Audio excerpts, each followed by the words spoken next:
June 10, 1912. The quiet town of Villisca, Iowa woke up expecting an ordinary summer morning. The streets were calm, the town was peaceful, and nothing seemed out of place.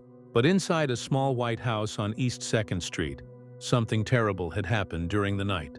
8 people had been murdered, and the killer was gone. The house belonged to the Moore family. Josiah Moore was a respected businessman in the town. He lived there with his wife Sarah and their 4 children, Herman, Catherine, Boyd, and the youngest, Paul. The family was known as friendly and hardworking, and their home was often described as warm and welcoming. On the evening of June 9, 1912, the Moore family attended a church program in town. It was a normal community event filled with neighbors and friends. After the program ended late that evening, 2 young sisters from the neighborhood, Lena and Ina Stillinger, were invited to spend the night with the Moore children. The group returned home together and soon went to bed. Everything seemed normal, but sometime after midnight, someone entered the house.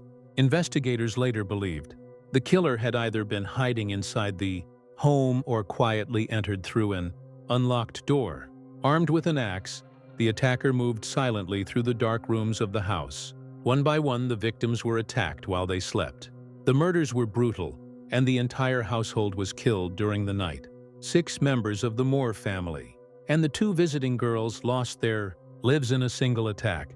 The crime was discovered the next morning when neighbors noticed something unusual. The Moore family had not come outside, and the house was completely silent.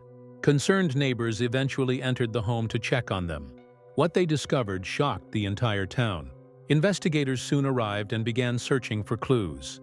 But the crime scene raised even more questions. Every mirror in the house had been covered with cloth. Some windows were covered as well, as if the killer had tried to hide reflections. The axe used in the murders was found inside the house. It actually belonged to Josiah Moore himself, suggesting the killer had used a tool from the home. Detectives questioned many suspects over the years. Travelers passing through town were investigated.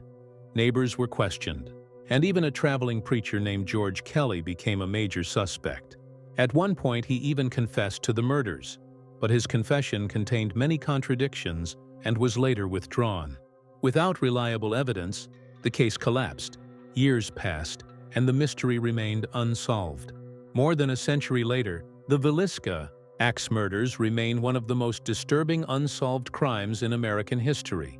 8 lives were lost in a single night, inside a quiet house in a peaceful town. And even today, the question still remains: who entered that house in Villisca in 1912? And how did they disappear without leaving a trace?